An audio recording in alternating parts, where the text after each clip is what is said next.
नमस्ते दोस्तों। आज की इस वीडियो में हम बात करेंगे पोंगल के त्योहार की।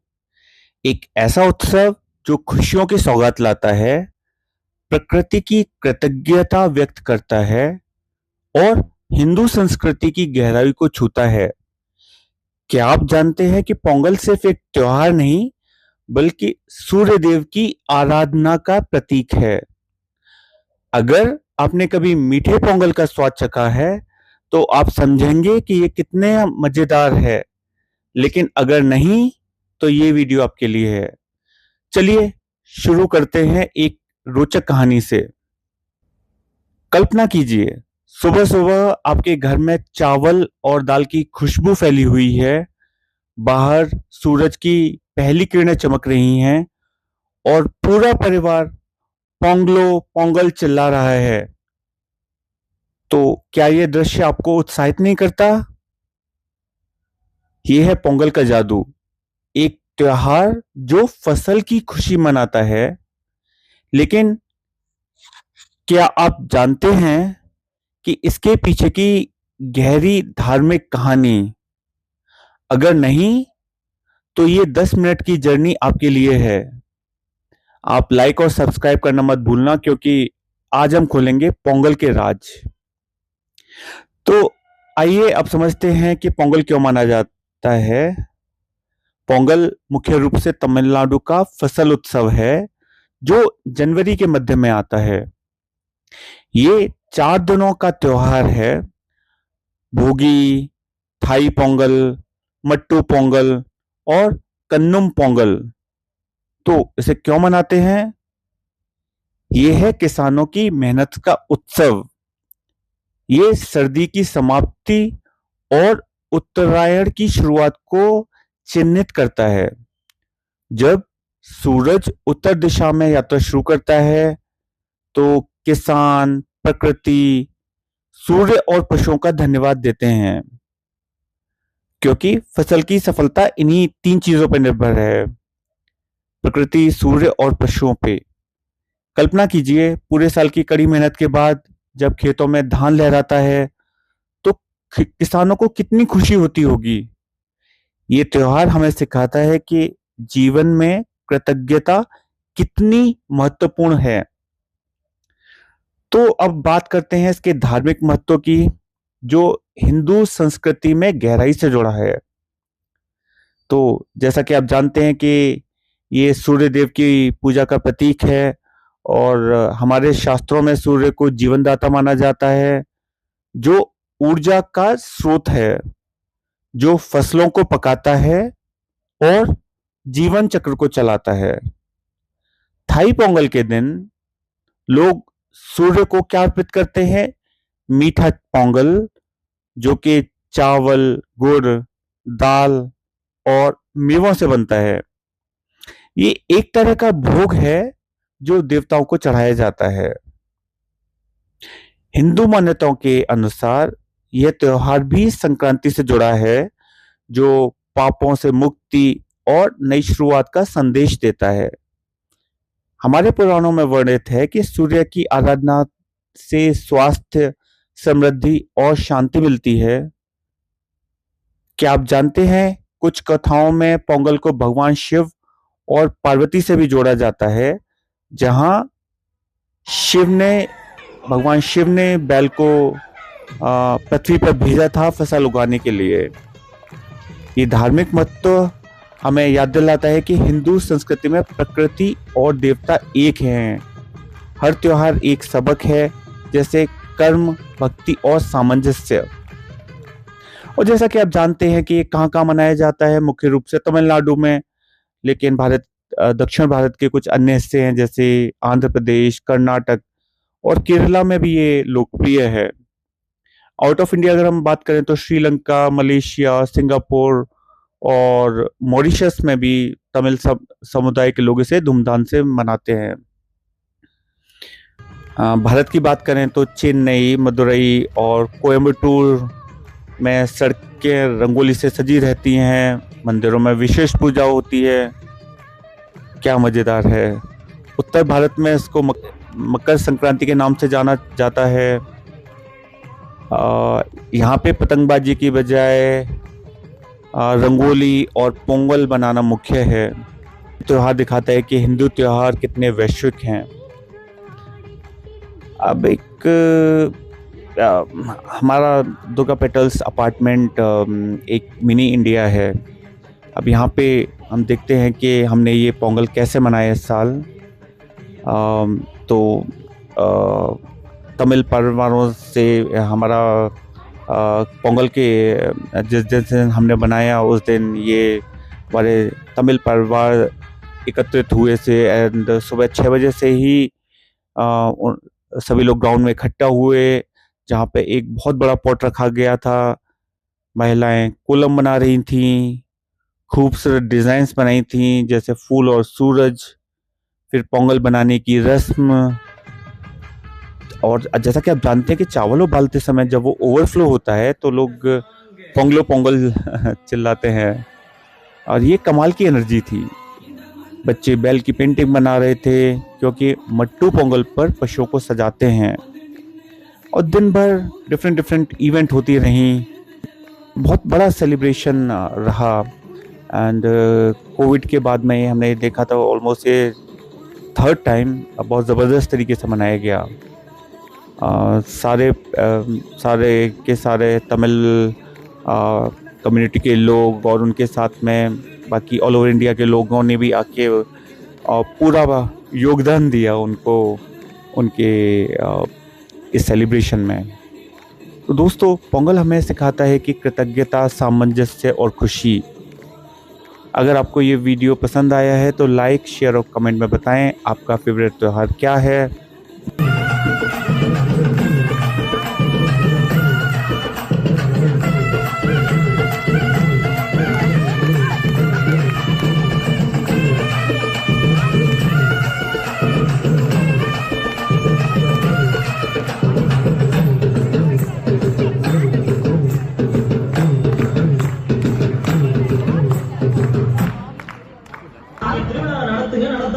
நீங்க காலத்தை தூக்குங்க, தூக்காம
अगली वीडियो में मिलते हैं। नमस्कार।